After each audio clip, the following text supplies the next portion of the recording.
আমরা জানি এই পৃথিবী থেকে শুরু করে মহাবিশ্বের সমস্ত কিছুই যা আমরা দেখতে পাই এবং দেখতে পাই না, সমস্ত কিছুই মহান আল্লাহ তাআলা সৃষ্টি করেছেন। এবং আমরা এটাও জানি যখন কিছুই ছিল না, যখন মহাবিশ্ব ছিল না, পৃথিবী ছিল না, আমরা ছিলাম না, তখনও মহান আল্লাহ তাআলা ছিলেন। তো এখান থেকেই নাস্তিকরা একটি অভিযোগ করে থাকে যে মহান আল্লাহ তাআলা তিনি তখন ছিলেন কোথায়? যখন কিছুই ছিল না তখন মহান আল্লাহ তাআলা ছিলেন কোথায়? এই বিষয়টি কোরআন এবং হাদিস থেকে সঠিক তথ্য দিয়ে জানতে পারবেন, তাই ভিডিওটি সম্পূর্ণ দেখার চেষ্টা করবেন। যে সমস্ত নাস্তিকরা এই রকম অভিযোগ করে যে মহান আল্লাহ তাআলা তিনি মহাবিশ্ব সৃষ্টির আগে ছিলেন কোথায়, তাদেরকে আমি জিজ্ঞাসা করতে চাই, মহাবিশ্ব সৃষ্টি করে মহান আল্লাহ তাআলা কি এই মহাবিশ্বে প্রবেশ করেছেন? মহান আল্লাহ তাআলা কি এই মহাবিশ্বে ঢুকেছেন? তা কিন্তু নয়। তাহলে কেন এরকম অভিযোগ করে যে মহান আল্লাহ তাআলা মহাবিশ্ব সৃষ্টির আগে ছিলেন কোথায়?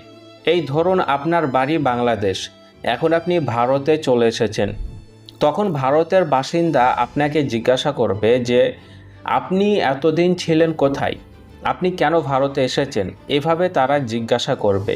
তো নাস্তিকরা যে মহান আল্লাহ তাআলাকে বলে যে মহান আল্লাহ তাআলা মহাবিশ্ব সৃষ্টির আগে কোথায় ছিলেন, তার মানে কি? তার মানে কি আল্লাহ তাআলা মহাবিশ্ব সৃষ্টি করে এই মহাবিশ্বে প্রবেশ করেছেন?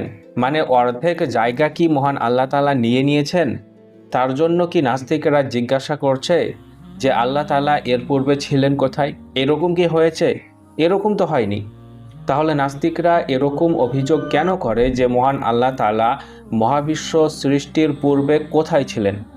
কোথায় ছিলেন এই ব্যাপারে মহান রব্বুল আলামিন কোরআন মাজিদের মধ্যে জানিয়ে দিয়েছেন। আপনাদেরকে আয়াত দেখাবো। তবে নাস্তিকদের এই যে অভিযোগ, এটা যে সম্পূর্ণ ভিত্তিহীন একটি অভিযোগ, যে অভিযোগের কোনো যুক্তিই হয় না, সেই রকম অভিযোগ তারা করে থাকে। যদি মহান আল্লাহ তাআলা মহাবিশ্ব সৃষ্টি করে মহাবিশ্বে প্রবেশ করে মহাবিশ্ব দখল করে নিত, তাহলে না হয় বলা যেত যে মহান আল্লাহ তাআলা এতদিন ছিলেন কোথায়। কিন্তু এরকম তো আল্লাহ তাআলা করেননি। তাহলে আল্লাহ তাআলার ওপরে এরকম অভিযোগ নাস্তিকরা করে কোন সাহসে? তো যাই হোক, নাস্তিকরা তো অবুঝ, তারা তো তাদের অভিযোগ করবেই, কিন্তু আমরা তাদেরকে বুঝাবো কিভাবে? যেমনভাবে মহান রব্বুল আলামিন কোরআন মাজিদের মধ্যে আমাদেরকে বুঝিয়ে দিয়েছেন।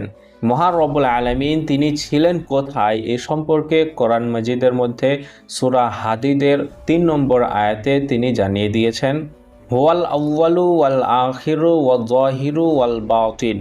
এখানে তিনি জানিয়ে দিয়েছেন তিনিই প্রথম, তিনি শেষ, তিনি প্রকাশিত এবং তিনি গুপ্ত। সূরা হাদীদের ৩ নম্বর আয়াতে মহান রব্বুল আলামিন প্রথমেই বলে দিয়েছেন হুয়াল আউয়ালু, মানে তিনিই প্রথম।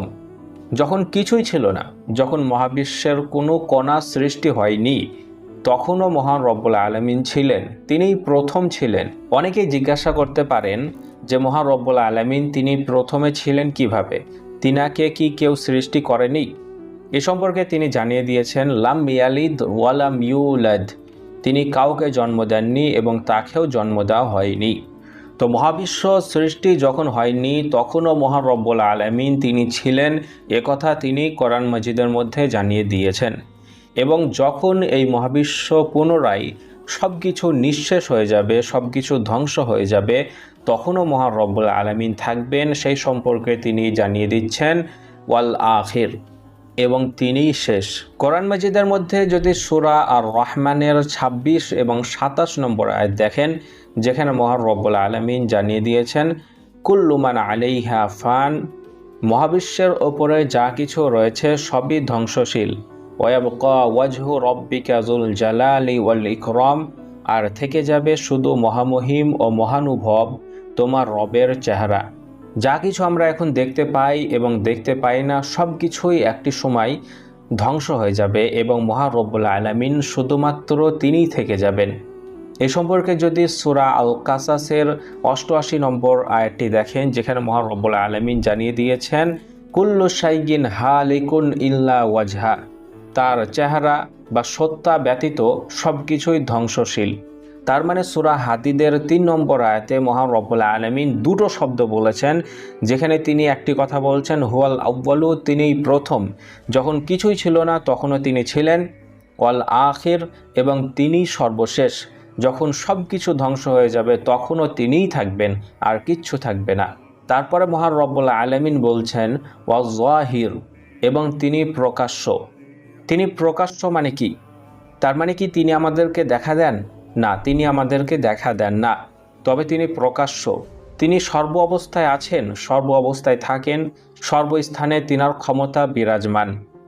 যদি একটি হাদিস দেখেন তিনি কিভাবে নিজেকে প্রকাশিত করেছেন সেই সম্পর্কে নবী করিম সাল্লাল্লাহু আলাইহি ওয়াসাল্লাম জানিয়ে দিয়েছেন, আদম সন্তান সময়কে গালমন্দ করে, অথচ আমি সময়, দিন ও রাত আমারই হাতে। অন্য একটি হাদিসে দেখতে পাওয়া যায় যে মহান রব্বুল আলামিন তিনি বলেছেন যে তিনি সময়কে সৃষ্টি করেছেন। বিজ্ঞানীদের অত্যন্ত জটিল একটি বিষয় হচ্ছে সময় কি, সময় কিভাবে কাজ করে, সময় জিনিসটা আসলে কি, এটা বিজ্ঞানীরা অনেক গবেষণার পরেও সমাধানে আনতে পারেনি। কিন্তু মহান রব্বুল আলামিন হাদিসে কুদসের মধ্যে জানিয়ে দিয়েছেন যে তিনি সময়, কিংবা তিনি সময়ের স্রষ্টা। তো তিনি কিভাবে প্রকাশিত হলেন? তিনি সময়ের মাধ্যমে নিজেকে প্রকাশিত করেছেন, কিংবা তিনি সময় সৃষ্টি করেছেন, দুই রকমই ব্যাখ্যা করা হয়। তারপরে তিনি জানিয়ে দিয়েছেন ওয়াল বাতিন, এবং তিনি গুপ্ত। তিনি গুপ্ত মানে কি?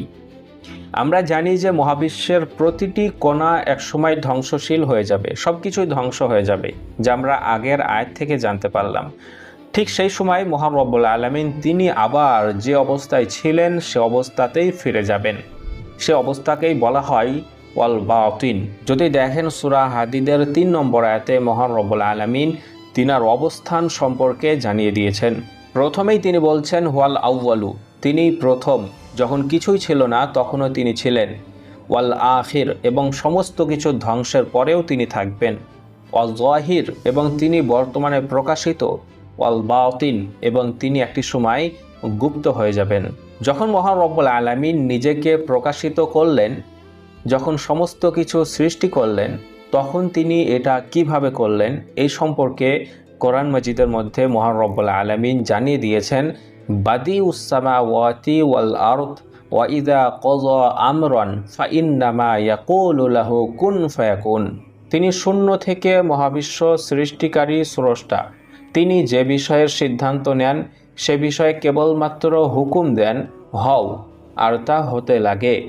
হ্যাঁ, মহান রব্বুল আলামিন তিনি প্রকাশিত হয়েছেন মহাবিশ্ব সৃষ্টির মাধ্যমে। তিনি আমাদের কাছে প্রকাশিত হয়েছেন। কিভাবে তিনি এটা করেছেন? তিনি বলছেন বাদিউস সামাওয়াতি ওয়াল আরদ, তিনি শূন্য থেকে মহাবিশ্ব সৃষ্টি করেছেন। কিভাবে করেছেন? ওয়া ইযা ক্বাযা আমরান ফাইন্নামা ইয়াকুলু লাহু কুন ফায়াকুন, যখন তিনি কোনো কিছু করবার জন্য সিদ্ধান্ত নেন তখন তিনি বলেন কুন, হও, ফায়াকুন, অতঃপর তা হতে লাগে। তার মানে কি?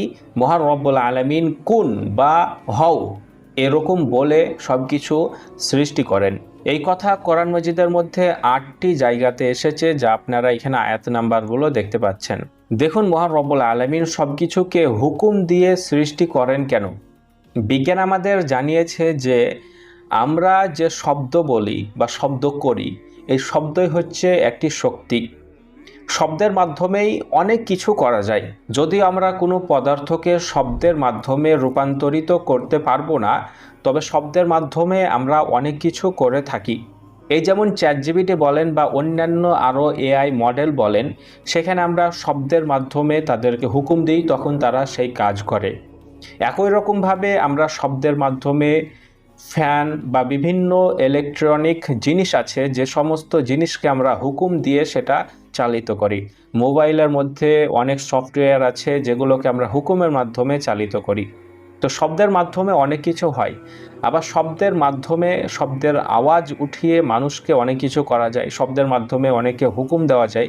তো শব্দ একটি গুরুত্বপূর্ণ জিনিস। এবার যেহেতু মহান রব্বুল আলামিন তিনি পদার্থ সৃষ্টি করেছেন, তিনি পদার্থ সৃষ্টি করার পরে তিনি তাকে রূপান্তরিত হওয়ার জন্য কুন বা হও বলেছেন।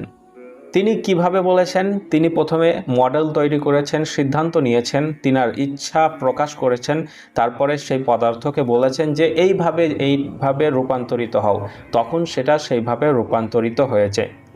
মহান রব্বুল আলামিন তিনি অসীম শক্তির মালিক, তিনার কথাতেই এগুলো হওয়া সম্ভব, তাই হয়। কিন্তু আমাদের কথাতে এগুলো হবে না, কারণ আমরা মহান রব্বুল আলামিনের মতো ক্ষমতার মালিক নয়।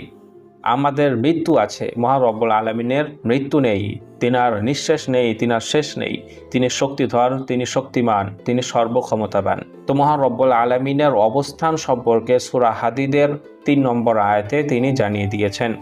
আশা রাখি আজকের এই আলোচনা থেকে মহান রব্বুল আলামিনের অবস্থান এবং মহাবিশ্ব সৃষ্টির পরে তিনি আবার কোথায় যাবেন, কিভাবে তিনি সৃষ্টি করেছেন সেই সম্পর্কে সংক্ষিপ্তভাবে ধারণা পেয়েছেন। এ সম্পর্কে যদি আরও বিস্তারিতভাবে বিভিন্ন জ্ঞান বা বিভিন্ন উত্তর যদি পেতে চান, তাহলে এই সম্পর্কে আমার অসংখ্য ভিডিও আছে, সেসব ভিডিওগুলো দেখতে পারেন। আশা রাখি বুঝতে পেরেছেন। আজকের মতো এই পর্যন্ত। আসসালামু আলাইকুম।